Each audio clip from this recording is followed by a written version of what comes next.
وبركاته. الحمد لله الحمد لله الذي أبدى الأفلاك والأرضين، والصلاة على من كان نبيا وآدم بين الماء والطين، وعلى آله وصحبه أجمعين. أما بعد، فأعوذ بالله من الشيطان الرجيم. بسم الله الرحمن الرحيم. من قتل نفسا بغير نفس أو فساد في الأرض فكأنما قتل الناس جميعا، ومن أحياها فكأنما أحيا الناس جميعا. صدق الله العظيم وصدق رسوله النبي الكريم، ونحن على ذلك لمن الشاهدين والشاكرين، والحمد لله رب العالمين. Dear audience, today I have been given a golden chance to speak on burning topic of recent time, Islam and terrorism. It's not surprising that Islam is attributed to violence, activities and terrorism. Whereas Islam is the religion of peace and mercy, Islam has no any connection with violence and terrorism. Islam does not permit terrorism and violence activities. Islam prohibits from killing, cheating, stealing, hurting, abusing, and all kinds of sins. Dear friends, how can Islam allow us terrorism and violence? Whereas the word Islam itself means peace and submission to the will of Almighty Allah subhanahu wa ta'ala. How can Islam permit us to murder and kill someone? Whereas Allah subhanahu wa ta'ala says in Surah Al-Ma'idah, verse number 32. من قتل نفسا بغير نفس أو فساد في الأرض فكأنما قتل الناس جميعا ومن أحياها فكأنما أحيا الناس جميعا.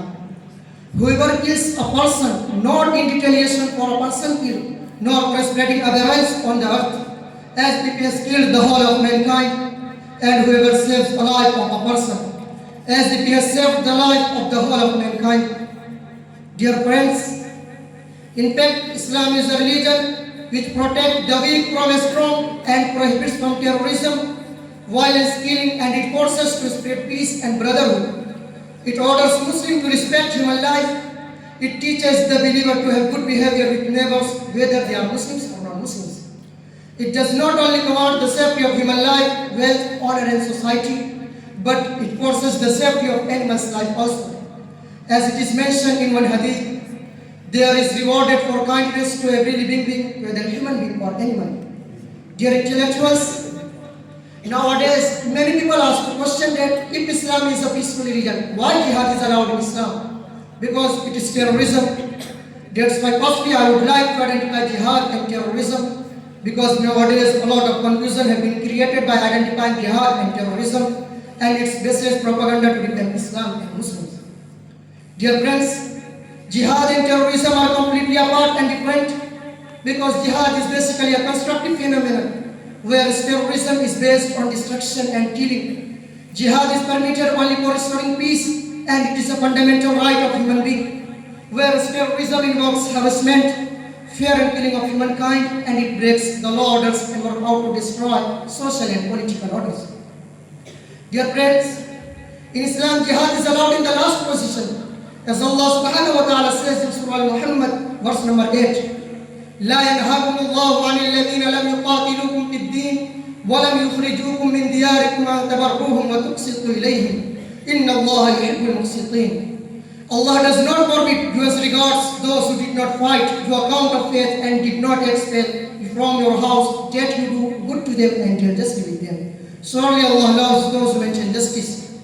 In the light of this ayah, it's clear that Islam commands Muslims to adopt justice and fairness in their actions, even with the enemies, but in spite of that, the enemies of Islam are trying to defend Islam in various ways. Dear friends, Zionist forces, European power, and Western media are doing propaganda for defending Islam and Muslims of the world in the name of terrorism. After 9/11 attacks, systematically international propaganda has been launched to create an impression that Islam and Prophet Muhammad sallallahu alaihi wasallam are the fountain of violence, terrorism, hate and crime. This propaganda has been launched such as intensity that majority of humanity have come to believe that Islam preaches violence and terrorism. So I would like to request all of you to study Islam and its teaching. Now I am going to conclude my speech with this prayer that may Allah make this world peaceful and make us brother. Ameen. Wa akhiru da'wana alhamdulillahi rabbil alameen.